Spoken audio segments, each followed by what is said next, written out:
Back in May, Emmanuel Macron said he wanted to clear the air. He called surprise snap elections. 9 weeks and one hung parliament later, does the naming of France's new centre-right coalition government seal his fate in the history books as a lame duck president whose gamble backfired miserably? Even a term-limited president, though, in France has powers at his disposal. And the cabinet named Saturday seems even weaker than Macron. It's beholden to a National Assembly that's also weak, split three ways between left, center-right, far-right. When push comes to shove, is it the presidential palace that's still got the strongest hand of the lot? New Prime Minister Michel Barnier's main task is to get a budget over the line. The former Brexit negotiator does so while inheriting an off-the-charts deficit. Yes, Macron's whatever-it-costs spending policies during COVID saved small businesses and helped him win re-election in 2022. Now, is it time to pay the piper? More broadly, what to make of the most right-wing government since the days of Nicolas Sarkozy more than a decade ago? What immigration policy? And with Marine Le Pen's national rally dangling the threat of a no-confidence vote at any time over Michel Barnier's government, just how far to the right is France in 2024? Today in the France 24 debate, we're looking at France's new center-right coalition. Joining us, he wrote Emmanuel Macron, the revolutionary president. That was before his re-election, Joseph Devec, columnist at International Politics Quarterly. Thanks for having me. Good to see you. Good to see you as well. Political scientist Damien Lecomte, lecturer at Paris Panthéon Sorbonne University. Thanks for having me. Thanks for being with us. Thanks as well to François Girolf, economist at the OFCE think tank, also professor at the French Political Science Institute, Sciences Po. Thanks for having me. Good to see you. Your reactions on the hashtag F24debate. In the past, presidents had to yield to a prime minister from the rival camp when they lost a general election. It's a form of power sharing the French refer to as cohabitation. But as Michel Barnier himself insists, there's no precedent for a parliament where no one's anywhere close to a majority. We're not in a cohabitation. No, because the main parliamentary base which will accompany the government is made of MPs, senators who, for a lot of them, have supported the President of the Republic for the past 7 years. And at the same time, there's no majority. It's the first time for the past 60 years that there's no majority at the National Assembly. And what I've tried to do, with the friends of my own political family, the Republicans that I want to thank, is to form a base which is the most important base at the National Assembly. And this is the case.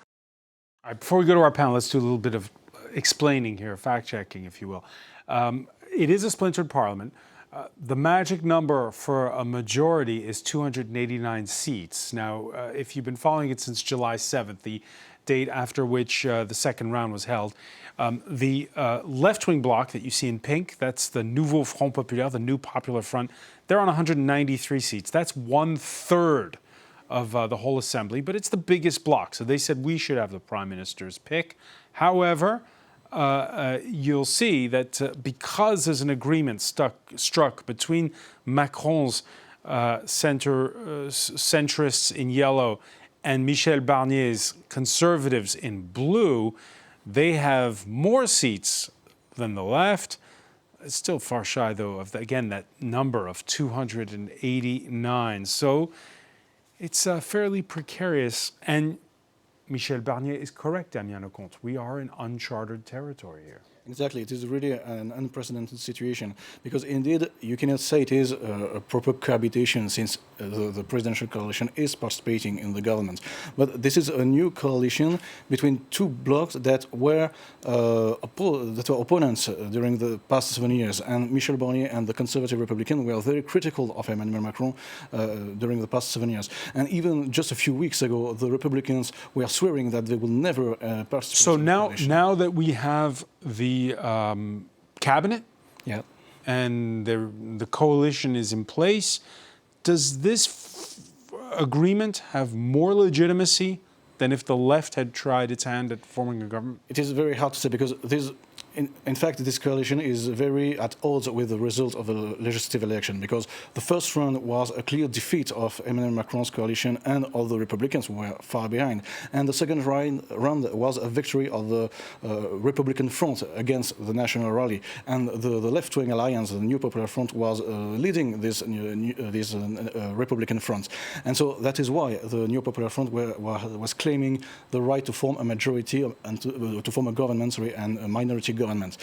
But this new coalition is an alliance between the two biggest losers of this election, and more important, it is a government that is going to rely on the National Rally. You heard Michel Barnier. He says we're not losers. We're the ones with the biggest base, if you will. It is true that if you add the two parties, they have a very, very relative majority, but they are far from an outright majority, and they have to rely on the abstention of a National Rally to stay in power.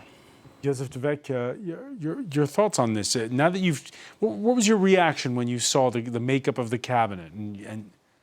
The makeup of the cabinet, and what is perhaps more important than the makeup of the cabinet, or how right or how far right this new government really is the fact that it only exists because the far right RN supports it.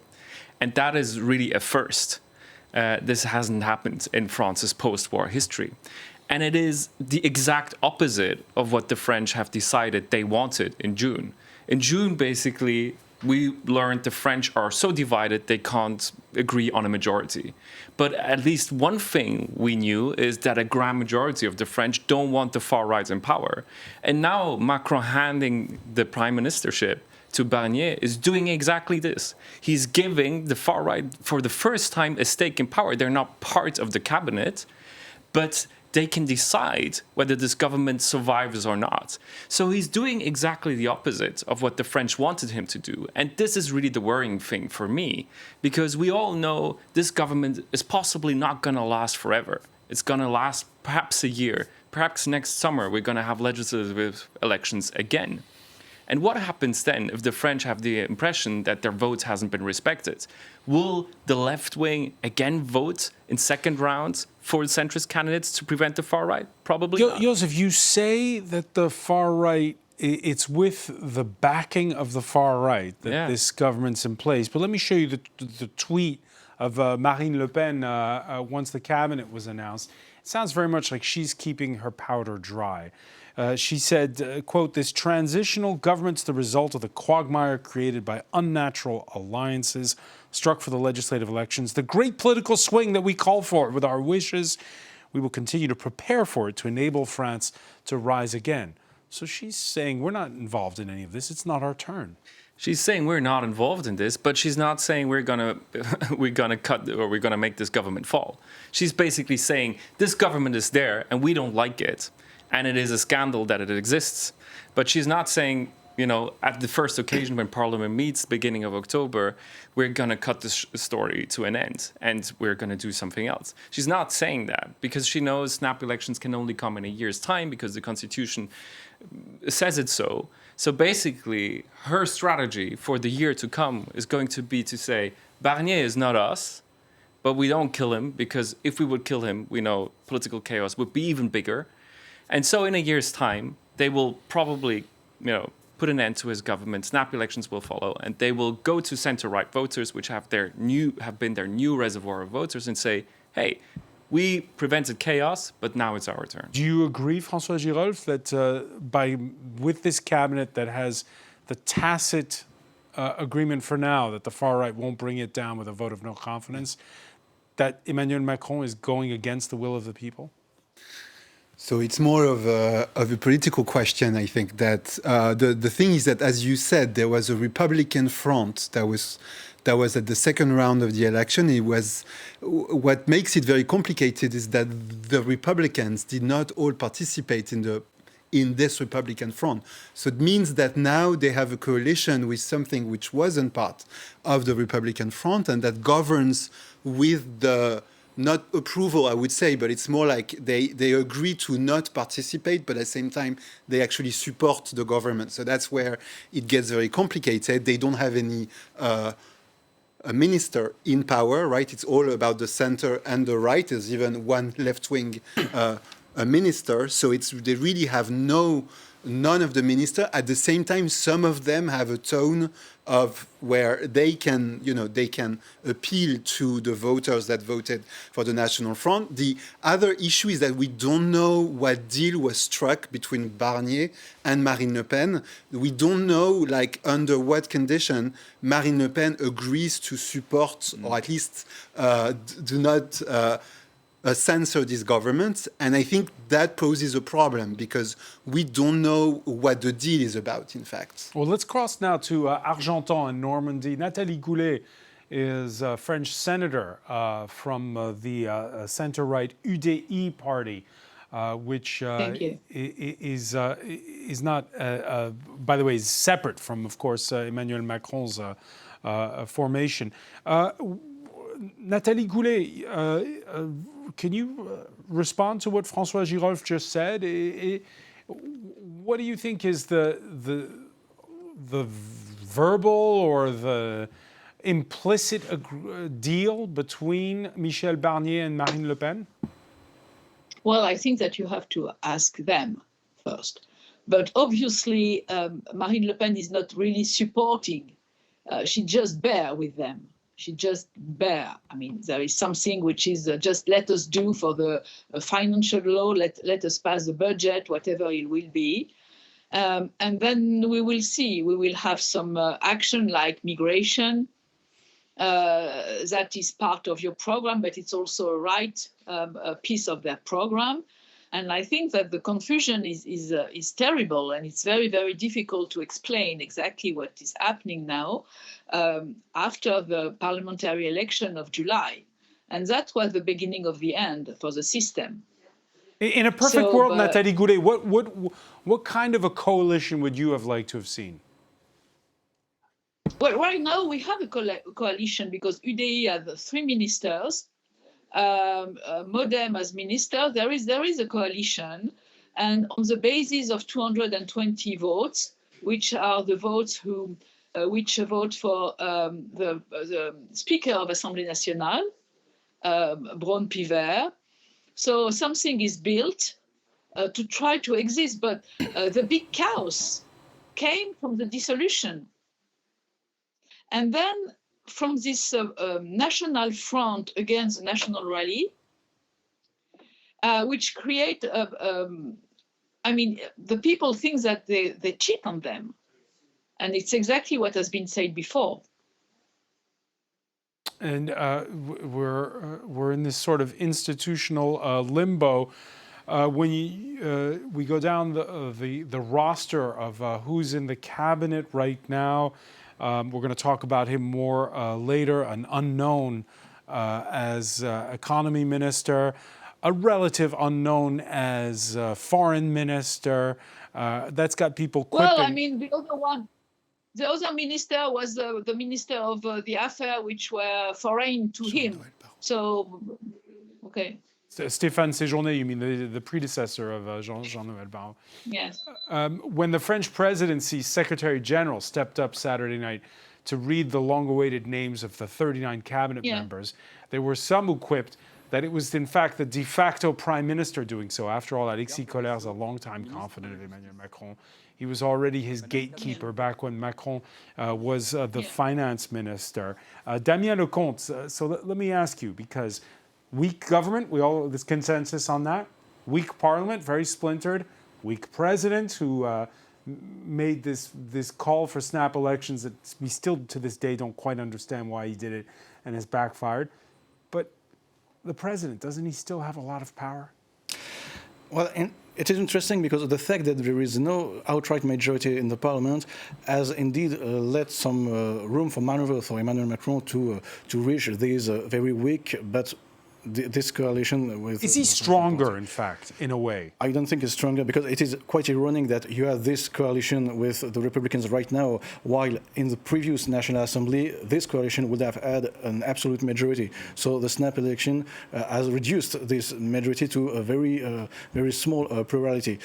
So I don't think it's stronger now because, as you said, Marine Le Pen has now the upper hand on the political agenda because the moment she decides to vote with the left wing to adopt a no confidence motion against government Barnier, the government will fall. So I think he's weaker now because he has reached this coalition with the Republicans, conservative, that he wanted for long.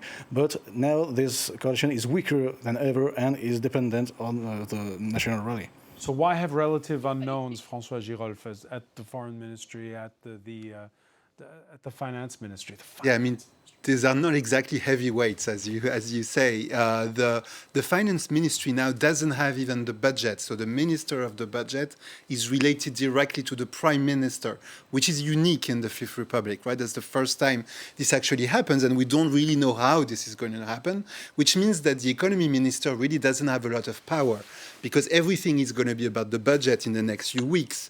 And this budget is going to be very hard to prepare, which comes back to you kind of wonder whether anyone really wants to govern right now. But because is the power, when you would describe it in those, Could you? when you frame it like that, François Yeah. Girolf, is the power very much with Macron for forging this budget?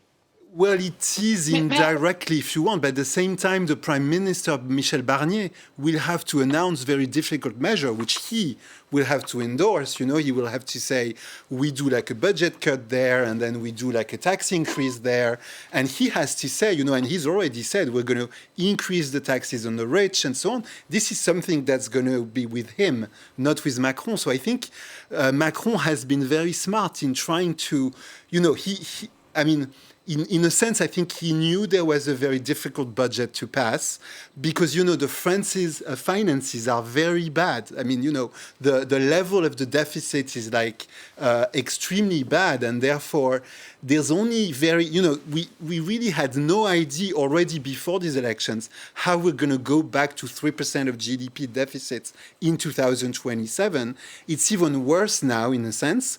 And I think there's only very bad decisions that are going to be made, that are going to be very unpopular.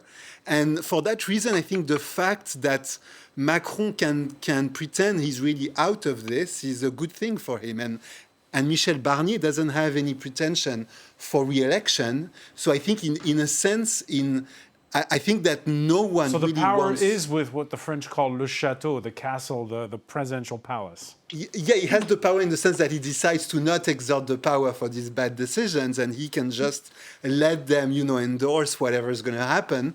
The question is, you know, the National Front is also going to pretend that they do not govern because they don't want to endorse the bad decisions.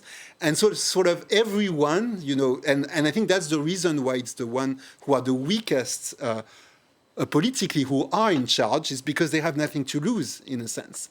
Everyone else, like either the far left or even the National Front, has everything to lose. And everyone is thinking about what's happening in 2027 or maybe in 1 year from now when there's new elections. And for these elections, they don't want to, you know, they don't want to increase taxes on anyone. 2027, which is the year of the next presidential election, Nathalie Goulet. So you just heard Yes. François Girolf explain, if you have any kind of ambitions for you, yourself or your party, you stay out of it, which means weak leadership right now.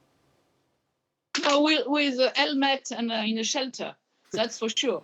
But the reality now is that don't forget something that the left didn't even try to let Bernard Cazeneuve, which was prior prime minister, come to power. So, you know, the left has also a responsibility in this situation. But the economic situation is really bad. We are almost bankrupt, that's for sure. And we have to wait. But then you have to understand also that there is not only Assemblée Nationale, hopefully we have the Senate.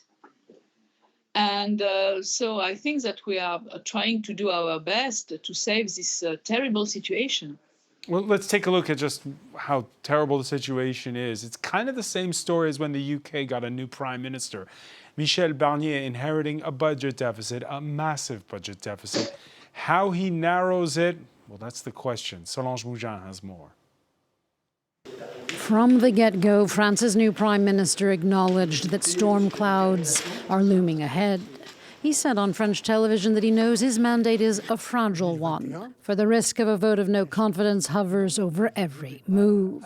But Michel Barnier nonetheless laid out some of his plans. First, there's a financial imperative to tackle. The new government must submit the 2025 budget plan to Parliament by early October.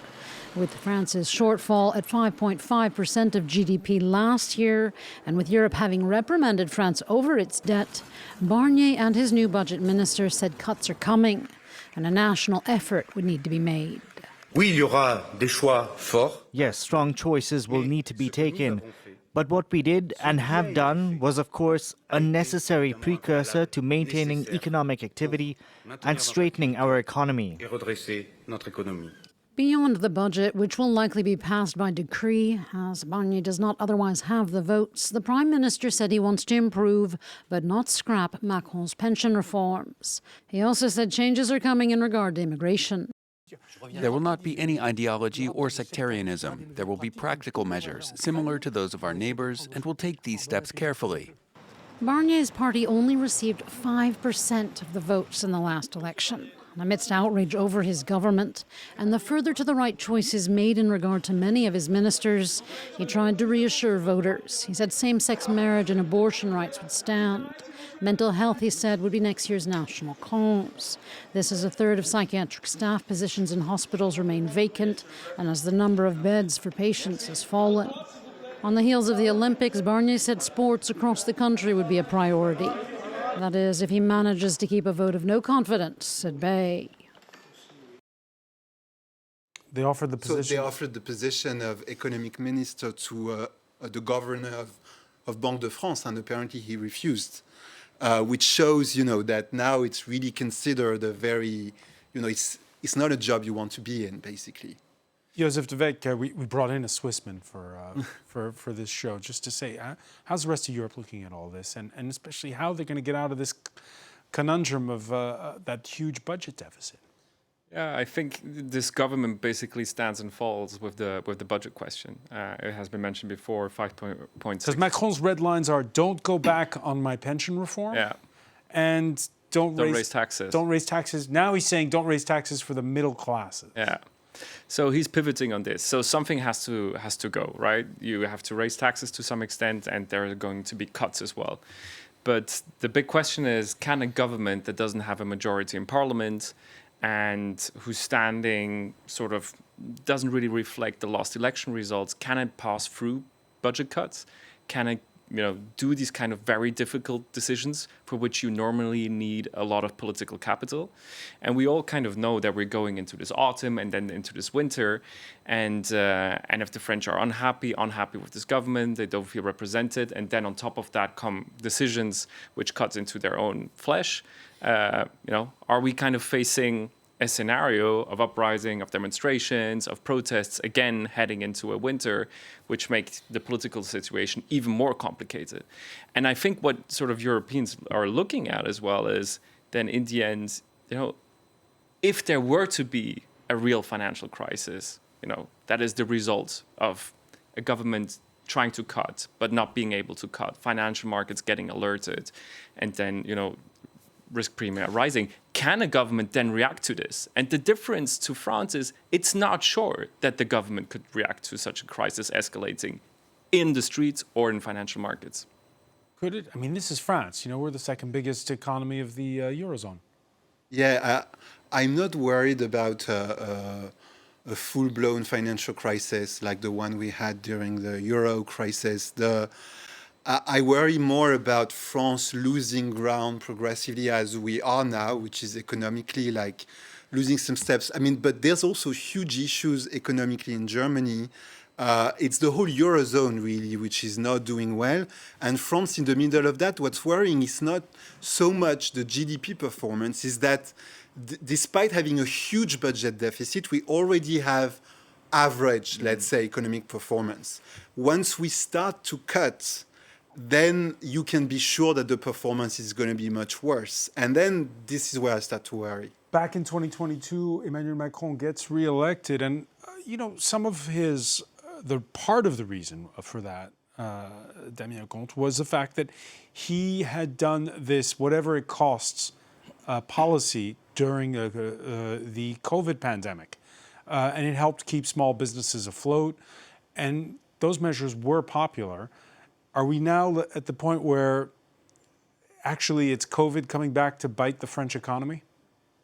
In a sense, yeah. And it is clear also there is another problem that Emmanuel Macron in 2022 did not campaign on any real platform, on any real manifesto. So he had no real political mandate for anything except beating the far right.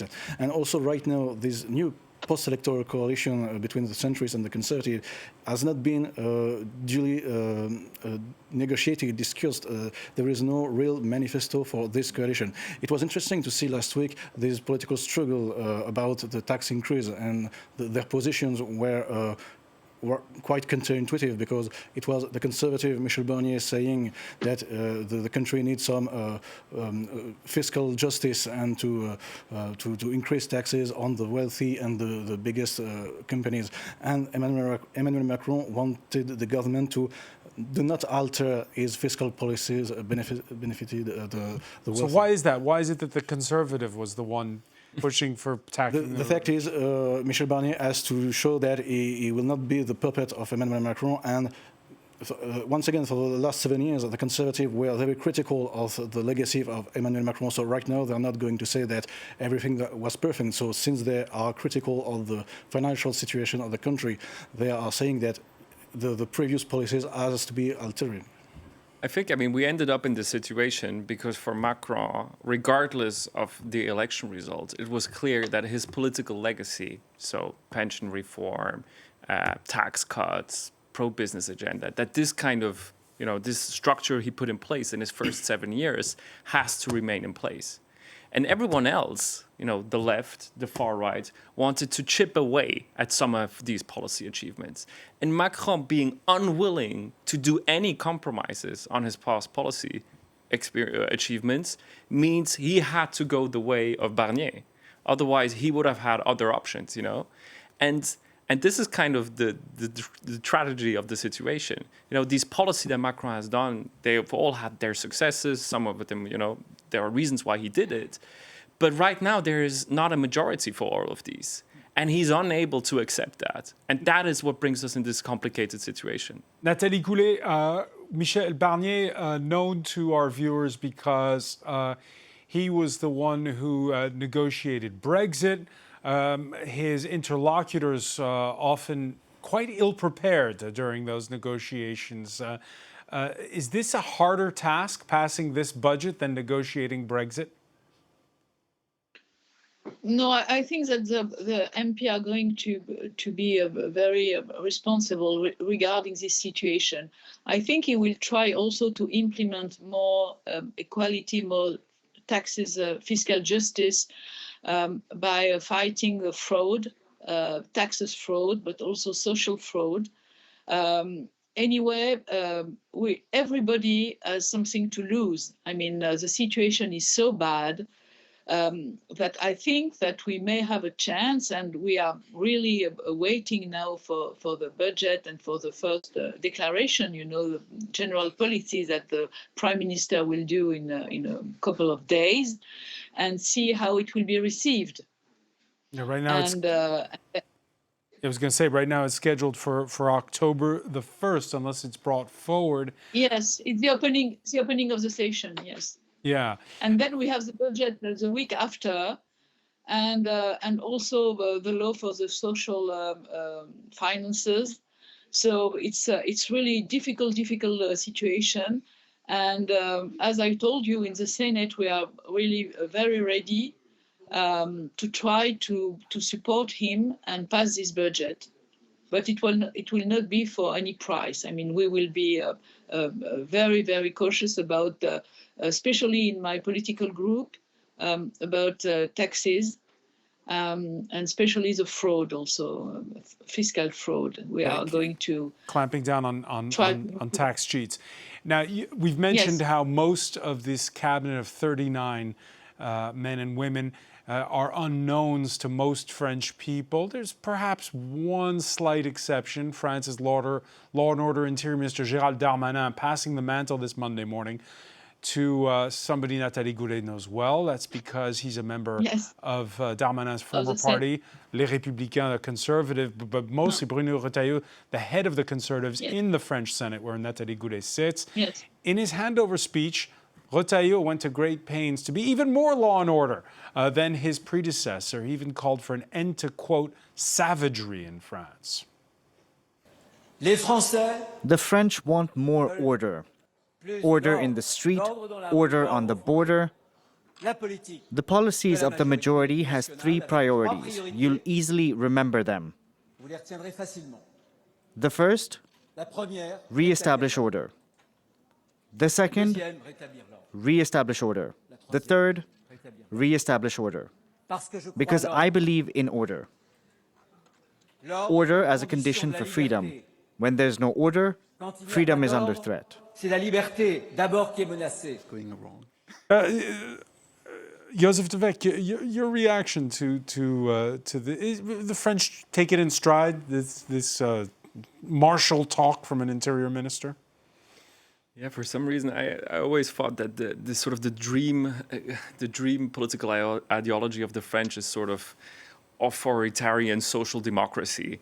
It's sort of, yes, redistribution, yes, sort of a strong welfare state, but at the same time also a very, very strong and sort of orderly state that governs top down and with a very, very heavy hand. And I think he is going for this.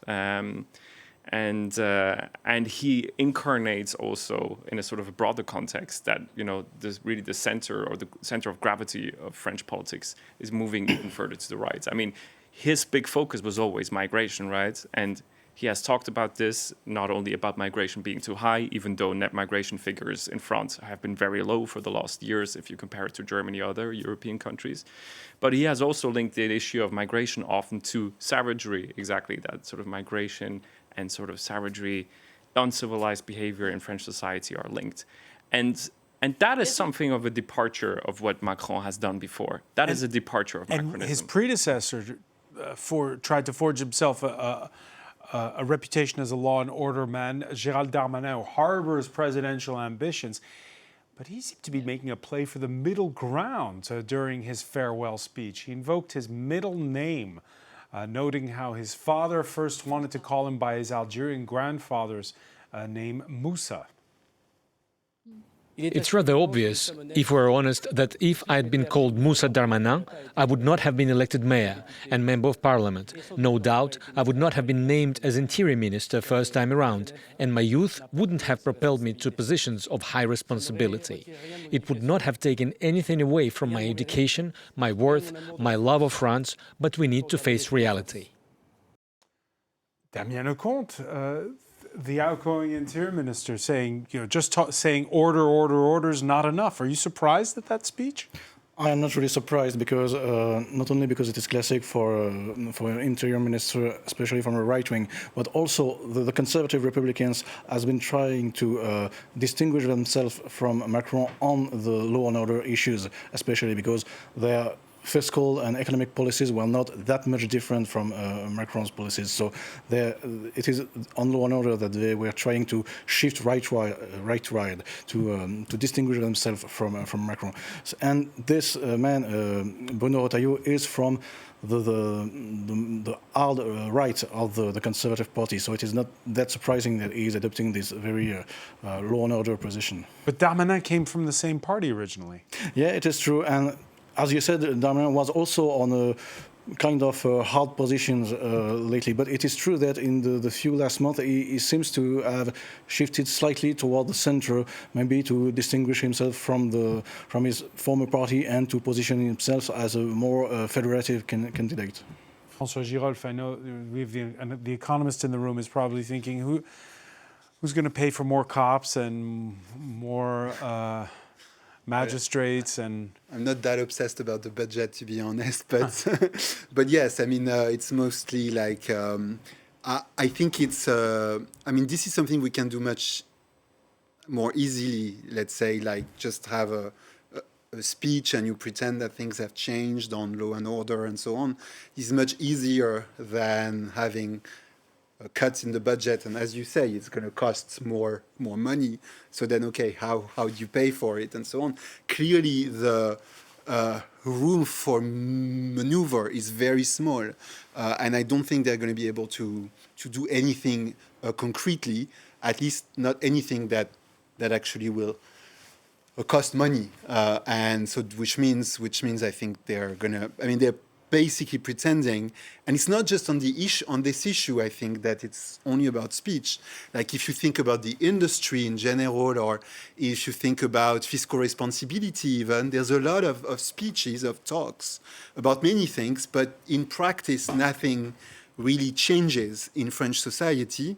And I think that's also a part of the issue. Nothing changes because there is this ideological shift. Joseph de Weck was mentioning it a moment ago. Yeah, but there's a lot of speeches, and I mean, as you said, people switch like their speeches based on thinking about 2027. So apparently Darmanin thinks maybe he's going to have to face the National Front or the National Rally, and therefore he's going to be the candidate of the center. And therefore he already thinks about where you want to position yourself based on that. But like at some point, I think the French are going to start thinking, okay, they're not really thinking they're not really trying to say what they mean. And I think that's an issue. In neighboring Germany, we had a regional election on Sunday, Joseph de Weck, and the Social Democrats, by the skin of their teeth, were able to conserve be the largest party in the Berlin area, Brandenburg region, but they've had a series of setbacks. And on immigration, whether it's the UK, whether it's Germany, whether it's France, there's calls to make it tougher and tougher and tougher. And governments, whether they're left-wing led or right-wing led, are doing that. Yeah, I mean, you see it in the UK, you see it in Germany, you see it in France. What is really surprising about the French case is if you look at migration statistics over the last 20 years, there's not that much migration in France. So in Germany, you kind of understand the story of migration being a big issue because there will have been 1 million Syrians who have been coming in 2015, 1 million Ukrainians. So the country has been, dealing with a lot of migration, and it wasn't easy to do this, right? While in France, migration, if you look at net migration, it is relatively low. It's 180,000 people a year. 180,000 people is 0.3% of the population. So that should be possible. And that is the thing about France. We talk about immigration and all these people are. But in reality, I think we don't talk about immigration. We talk about integration. And we talk about people, being in France since generations, 1 or 2 generations, but not being fully accepted in the society. And that is what I think is really the French story. It's less sort of an immigration, it's an integration story. And that is much harder to tackle in a sense. Nathalie Goulet, you're in Argentan, in Normandy. When you go out to the store and you get ambushed by constituents, is the first thing on their mind, how's that budget going to be passed? Or is the first thing on their mind this topic of immigration? Security. No, security is very important, but I have to tell you that Darmanin did a lot against this global disorder, and I totally disagree on the analysis about the migration. I don't know how you can have a figure for illegals, which are numbers. And so the problem is, of course, from the rural area, it will be different because we have a lot of disease and agricultural troubles. But of course, the first thing is the security. Because even in a rural area, you have a lot of criminality. So, and then it makes the bed of the national rally. So we have to solve the security problem, and I totally disagree. And we have also to solve, like UK, the question of illegals. There is not a question only on integration, it's also the question of illegals, and it's linked with the importance of the social welfare that we deal with, because the people, they know that if they arrive in France, whatever they are going to have a free health care. And that is also a problem, believe me. Damien Lecomte? Excuse me, I didn't hear what she said. What do you make of why the immigration question is so important? And do you agree with that statement that what's being underreported is the number of illegal migrants coming to France? I think that you are right. The problem is not really the problem of the number of migrants. It is really what the alt-right and the far-right are calling the national identities.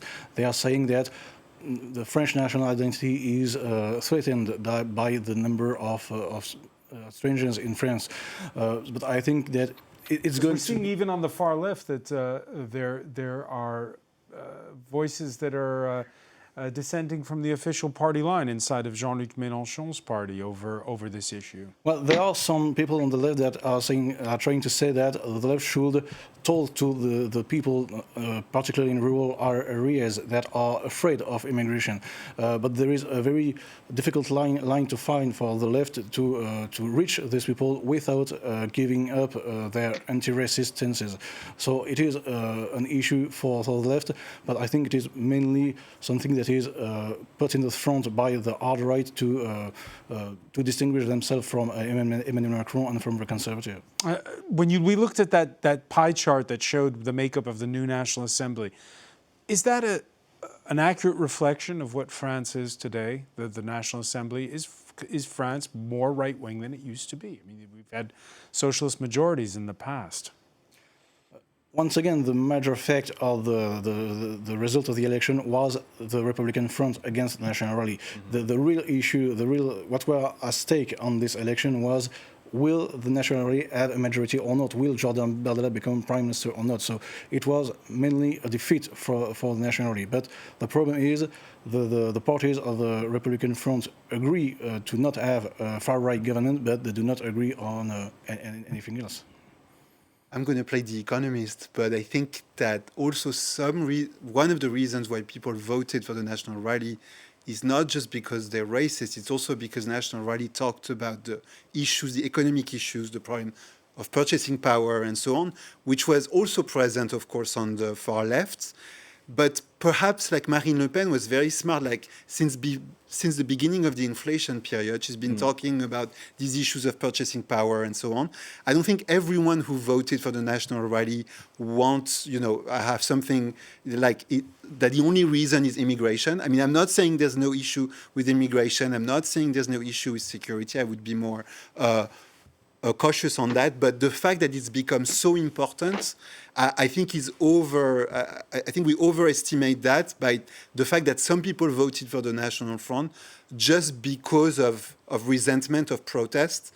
And I think one way we can see that is that in the second round, the National Rally is much worse than in the first round. So when it was really about having the National Rally in power, the French voted less for the National Rally. In the first round, when it was about protesting about the cost of living and so on, they voted for Marine Le Pen. I think this is what also is going to be the reason why the budget is going to be hard to pass, is that the National Front is going to want to pretend that they want to preserve the purchasing power, that they will not increase taxes on the middle class, and so on. And I think they have a... Regulated energy costs, for instance? Exactly, for the price of electricity, which is something that they've talked about a lot. So I think it's very complicated. I mean, it makes the situation very complicated. All right, it's just day one. First cabinet meeting was today. François Girolf, I want to thank you. I want to thank as well Joseph Devec, Damien Lecomte, Nathalie Goulet for being with us from her home constituency in Normandy. Thank you for being with us here in the France 24 debate.